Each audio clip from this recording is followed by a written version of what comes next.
O tema dessa noite é a pergunta mais relevante da vida.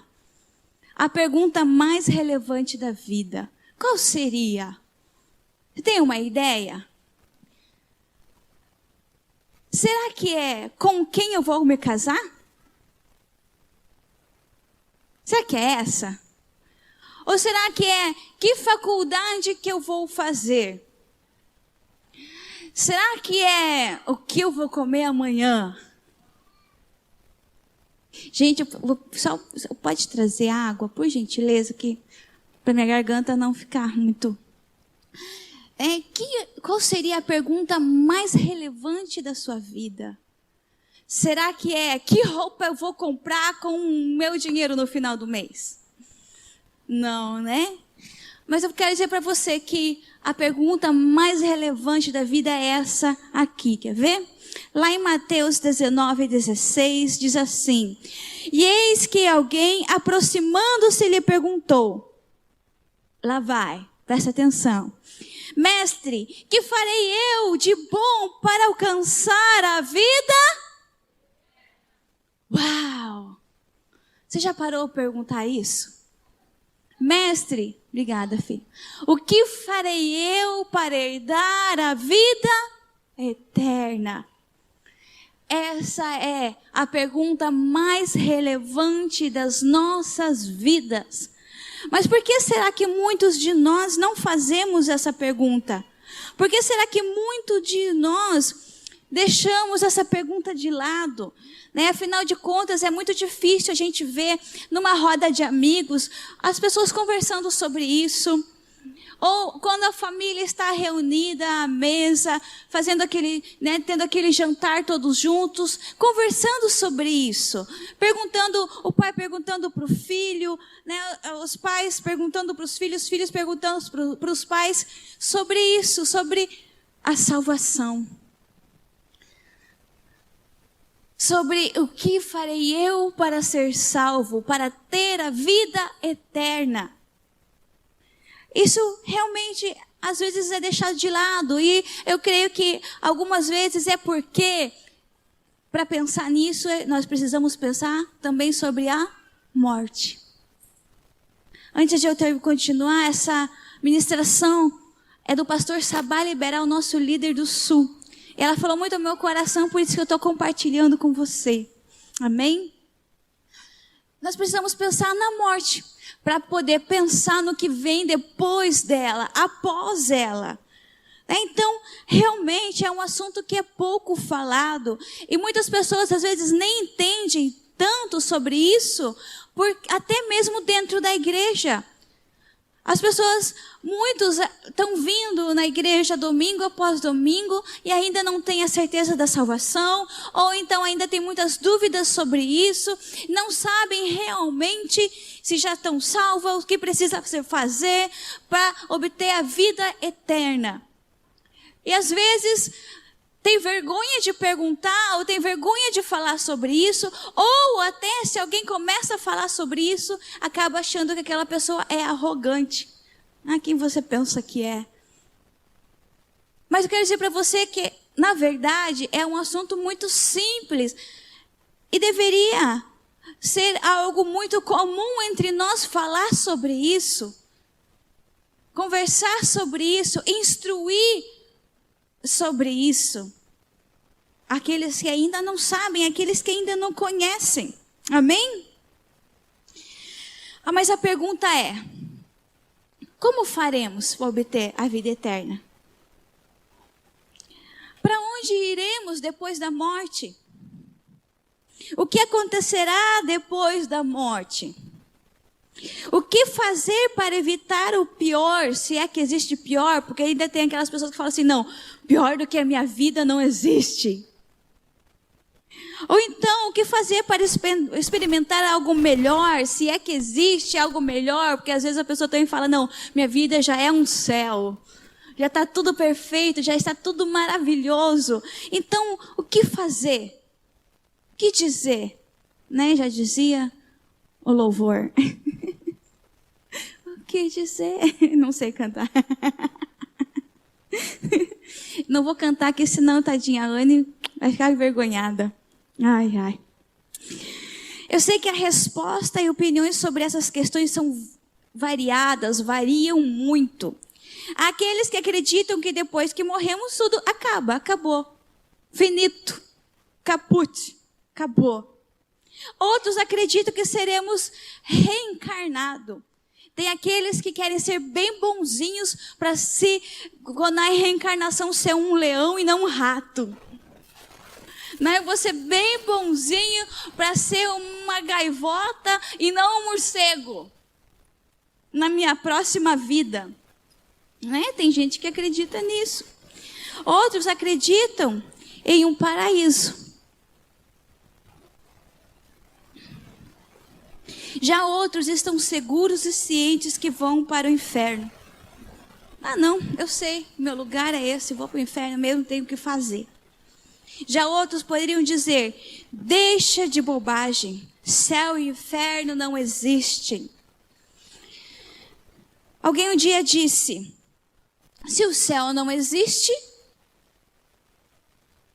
e eu escolher viver com Cristo, não vou perder nada nessa vida. Agora, se o inferno ele existe, eu escolher viver com Cristo, eu não vou perder nada. Mas se ele existe, então, e eu não escolher viver com Cristo, então vou perder muita coisa. A verdade é que é esse assunto, vida após a morte, ser ou não ser salvo, julgamento, são conceitos ainda pouco compreendidos pela maioria de nós. Ainda é tema confuso por muitos de nós. Muitos acham que nunca é possível uma pessoa ter certeza realmente o que acontece depois da morte. Ah, não quero nem falar sobre isso. Cruz credo. Deus me livre. Não quero nem saber, não quero falar sobre isso. Né? Se alguém começa a falar sobre isso, já sai, não quer ouvir porque tem medo. Mas como nós falamos já, é algo muito simples. Para outros, isso soa arrogância, presunção. Já outros acreditam que todas as pessoas, no final das contas, vão para o céu. Porque, afinal, Deus é bom e a Bíblia diz que Ele é amor. E um Deus amoroso jamais mandaria alguém para o inferno. Outros, no entanto, realmente acreditam que somente as pessoas de bom coração, que não fizeram nada de mal, que poderão entrar no céu e viver eternamente. Então são conceitos, são vários conceitos que existem entre nós. Mas, agora, pois bem, então vamos falar um pouco sobre tudo isso à luz da Bíblia.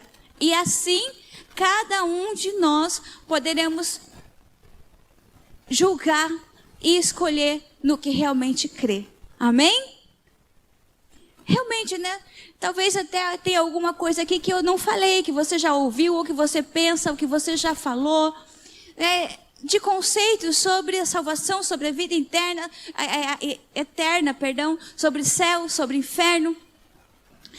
Mas existe um lugar chamado céu e existe um lugar chamado inferno.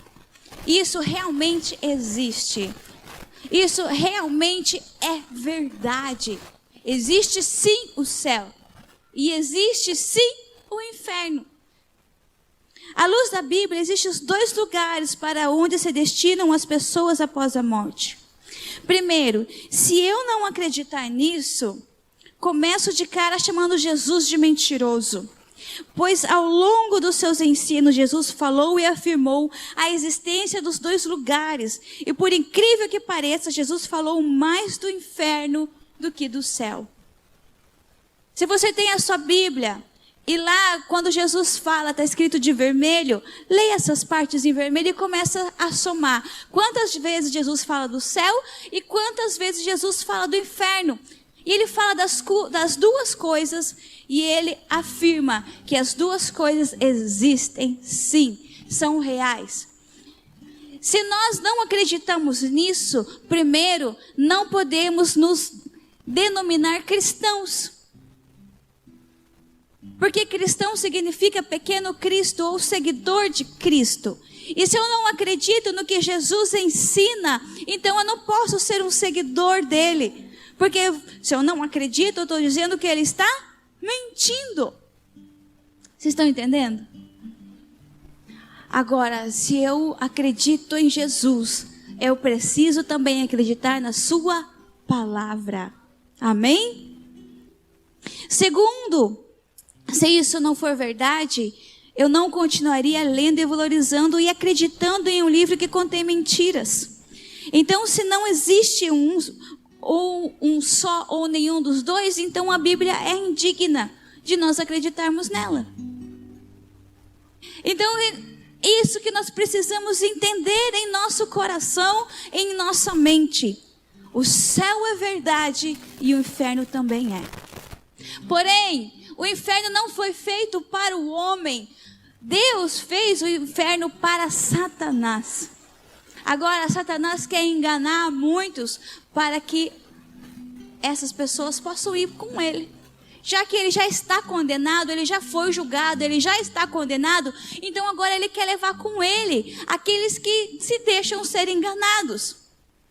Que acham que não existe, que não acreditam na Bíblia, e isso e aquilo, que acham que a Bíblia precisa ser atualizada, que ela não é uma verdade perfeita, que ela não é realmente isso, e blá blá blá, e blá blá blá.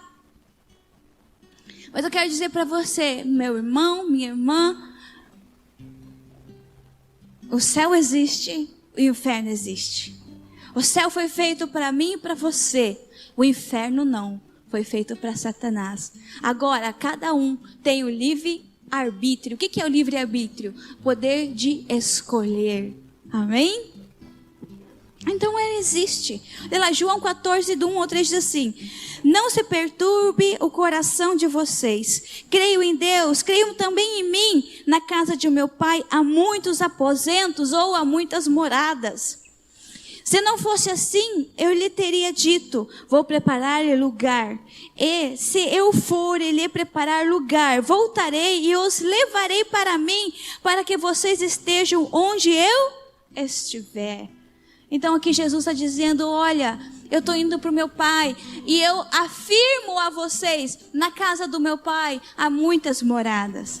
E eu vou, mas eu volto para buscar vocês, para que vocês estejam comigo. Aleluia, glória a Deus.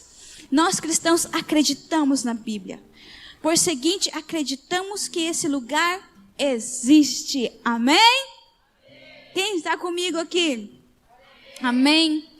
E temos a esperança nítida que iremos morar neste lugar que Jesus afirma que foi preparado para os que crêem nele. Aleluia! Glória a Deus! A salvação é um direito disponível a todos nós. Quem pode herdar a salvação? Quem pode herdar? Todos. A salvação é para todos. Essa é uma boa notícia. A luz da Bíblia diz que o ingresso já foi pago por nosso Senhor Jesus Cristo. Ele pagou pela nossa salvação. Quando Ele morreu naquela cruz, quando Ele foi até o inferno e pegou a chave do inferno e ressuscitou, e Ele venceu a morte. Aleluia! O nosso Jesus, Ele venceu a morte para que eu e você pudéssemos obter a salvação. Quando Ele criou o homem, Deus tinha comunhão com o homem.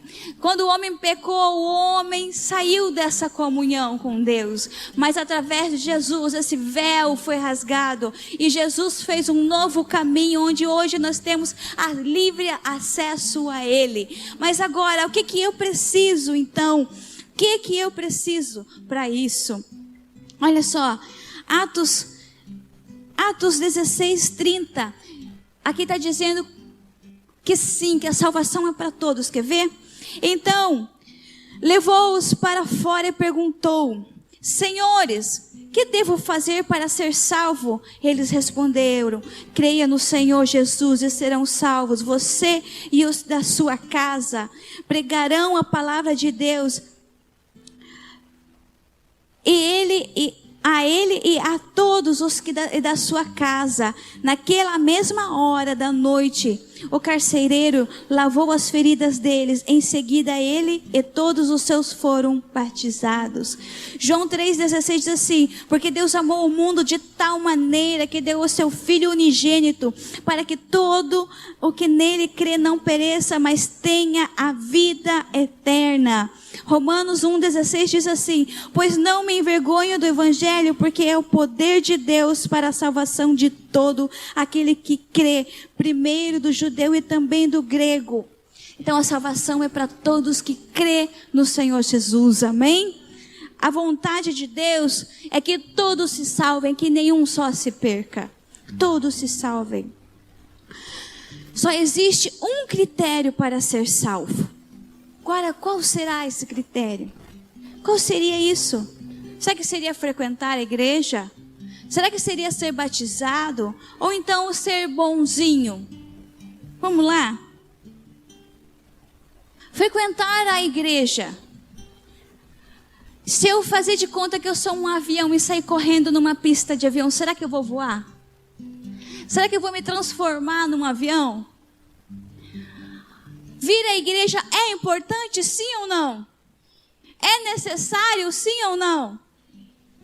Muito, muito necessário. Porque algumas pessoas falam assim: eu não vou na igreja porque eu sou igreja. Isso é verdade, todos nós somos igreja, mas nós fazemos parte de um corpo. Pode um pé viver sozinho por aí? Pode uma mão viver sozinha por aí?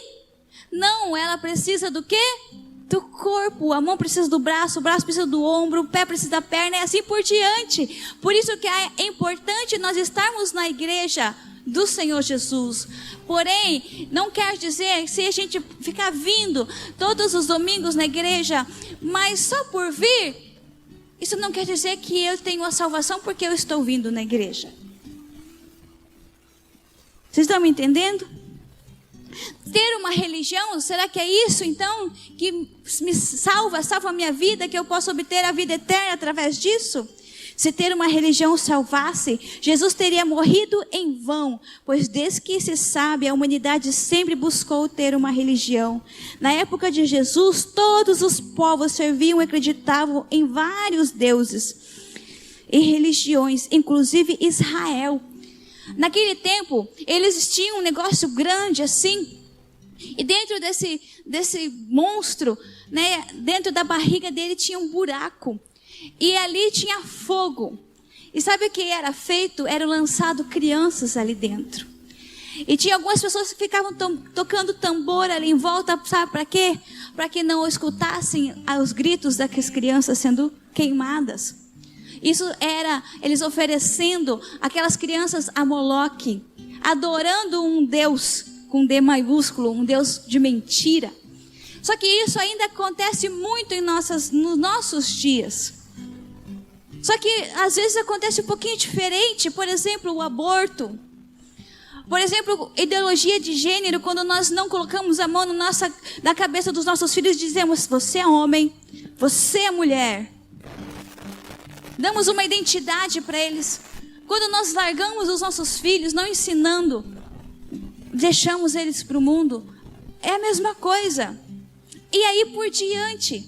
Agora a religião, ela não salva.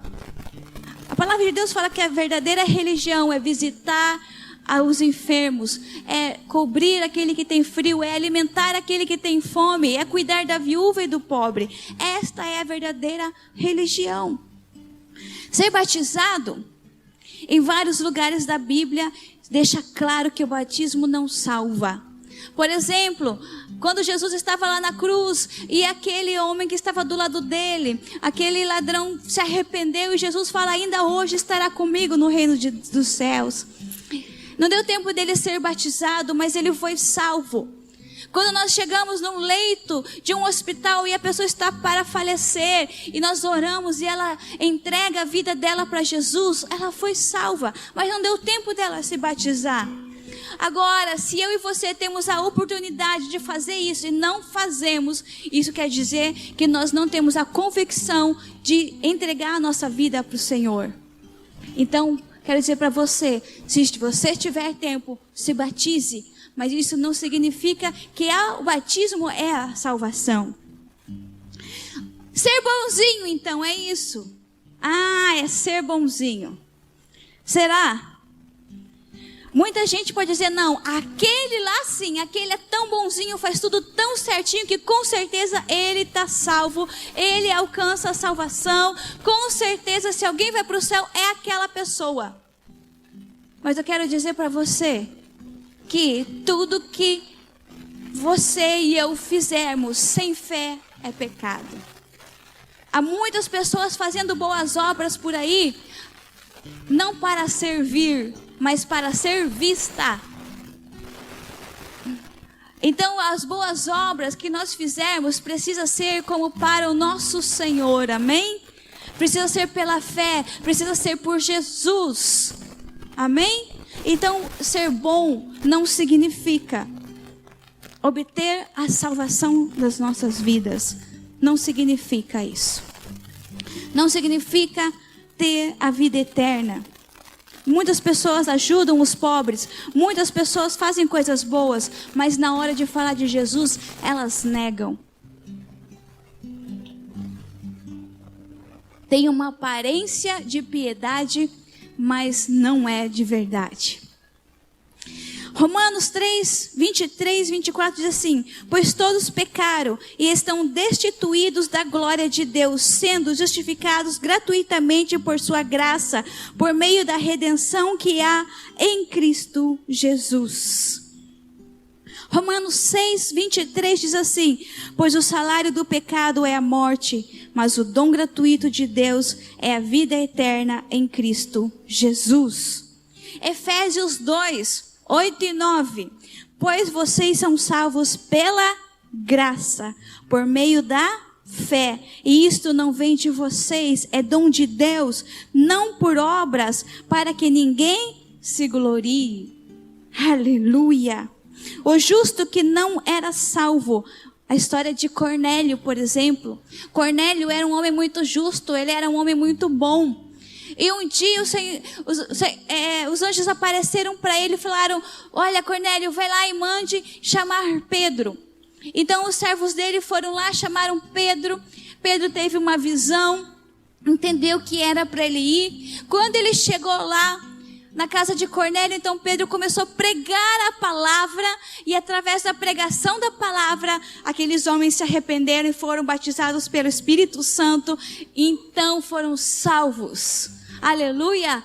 Foi através de eles estar recebendo o Senhor Jesus. Através disso. Nossa justiça própria não é suficiente para nos salvar. Só existe uma maneira de ser salvo, e é através de receber e crer em Jesus. Ele é o único caminho. João 41:6 diz: Jesus disse: eu sou o caminho, a verdade e a vida. Ninguém chega ao Pai senão por mim. Não existe outro caminho. O único nome, Atos 4:12 diz: não há salvação em nenhum outro, pois debaixo do céu não há nenhum outro nome dado aos homens pelo qual devemos ser salvos. Não há outro nome, só existe um, e se chama Jesus.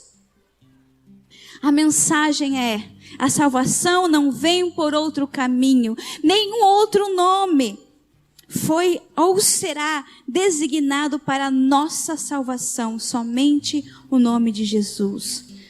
Quem tem o Filho e quem não tem o Filho? Já que é por Jesus, então quem é que tem o Filho de Deus? Quem é que tem Jesus? 1 João 5:11 diz assim: e este é o testemunho: Deus nos deu a vida eterna, e essa vida está em seu Filho. Quem tem o Filho tem a vida. Quem não tem o Filho de Deus não tem a vida. Escrevi-lhe essas coisas a vocês que creem em nome do Filho de Deus, para que vocês saibam que têm a vida eterna. Aleluia! Quem pode dar um aleluia? Glória a Deus. Agora nós devemos pensar: O que devo fazer então para herdar a vida eterna? O que devo fazer? Com certeza, essa é a pergunta mais relevante de toda a nossa vida. Porque depois que você fechar os olhos, não existe mais saída. Acabou. O tempo da decisão se chama hoje, não se chama amanhã. Porque o amanhã pode não existir para nós. Então o tempo da decisão é hoje. É hoje. Só existe. Pode o louvor subir, por gentileza. Só existe uma maneira de nós sermos salvos, através do Senhor Jesus.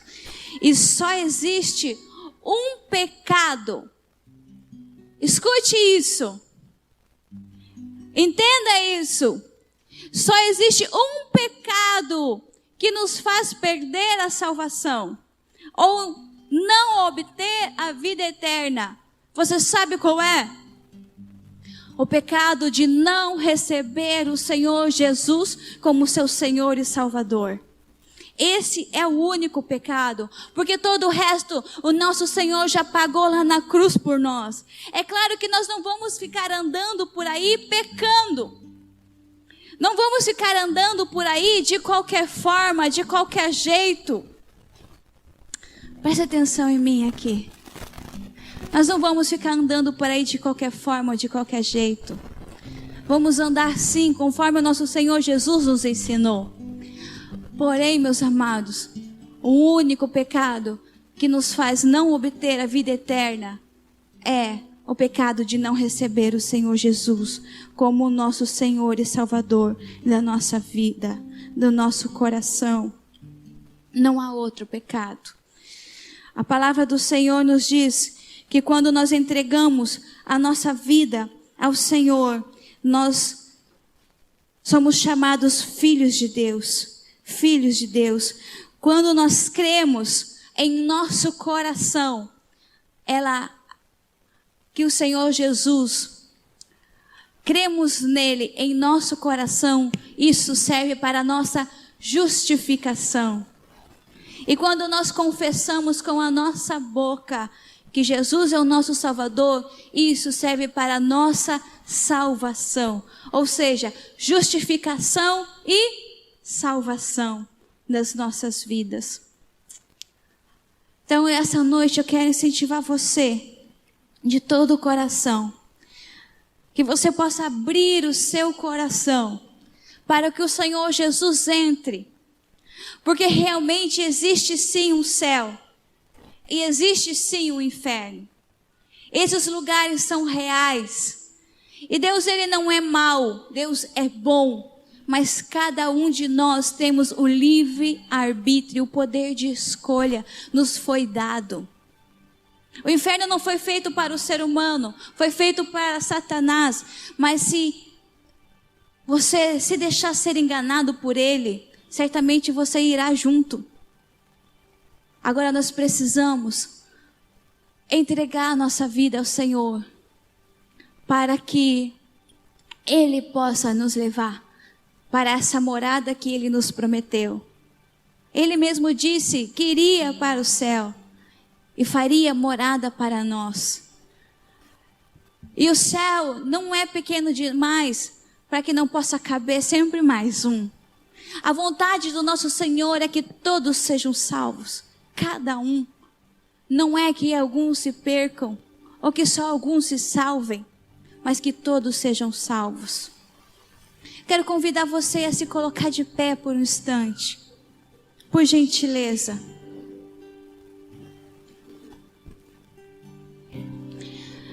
Eu quero pedir para você refletir. Refletir um pouco. Você possa refletir essa noite. Você está salvo?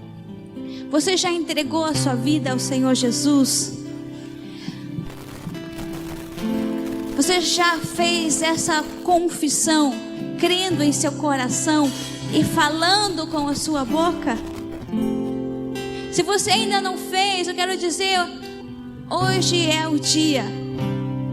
Quero convidar você, vem aqui na frente, eu quero orar com você. Vem aqui na frente. Alguém pode vir com você. Ninguém está olhando, ninguém está te julgando. Mas lembre, não deixe para amanhã essa decisão. É a decisão mais importante da sua vida. A decisão mais importante. O Senhor Jesus já deu tudo. Tudo por mim e por você. Ele já fez tudo. Enquanto o louvor toca, vem aqui na frente, nós vamos orar junto.